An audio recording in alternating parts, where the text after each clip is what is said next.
పిల్లలకి చెవులు కుట్టించాలి అన్నా సరే భయపడేలా ఉంది గోల్డ్ రేటు. దాంతో పోటీగా కూడా ఉందండి వెండి రేటు కూడా ఉంటుంది కదా. ఇక్కడైతే మా ఫ్రెండ్ తో పాటు వాళ్ళకి తెలిసిన సిల్వర్ షాప్ అయితే అక్కడికైతే వచ్చాము. వెండి కూడా ఆ రోజు మేము వెళ్ళినప్పుడు 1100 రూపాయలు ఉందండి తులము. ఒక చిన్న వస్తువు వాళ్ళ చిన్న బేబీకి మనం కడియాలు తీసుకోవాలన్నా అట్లీస్ట్ మనం 3000 పైన పెట్టాల్సిందే. ఇక్కడైతే నేను సిల్వర్ పెన్స్ అయితే చూస్తున్నా, కొంచెం డిఫరెంట్ గా ఉన్నాయి కదా, ఎప్పుడైనా ఎవరికైనా గిఫ్ట్స్ ఇవ్వడానికి బాగుంటాయని చూస్తున్నా.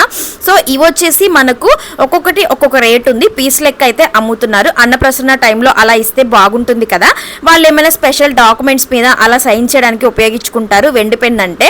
సో ఫైనల్ గా కొన్ని ఐటమ్స్ అయితే తీసి మేము అక్కడ వేపిస్తున్నాం, కానీ రేటు మాత్రం మినిమం టు మినిమం 3000తో స్టార్టింగ్ అవుతుందండి. 1100 ఉందన్నాను కదా, ఇదైతే తనకు తెలిసిన షాపు, హోల్సేల్ షాప్ అని అక్కడికైతే వెళ్ళాము. అయితే వాళ్ళు ఇక్కడ తులము 900 రూపాయలు లెక్కన వేశారు. శాంతి సిల్వర్ హౌస్ అని ఉంటుంది బీసెంట్ రోడ్ లో, ఎవరైనా వెళ్ళాలనుకుంటే వెళ్ళండి. వీడియో నచ్చితే లైక్ చేయండి.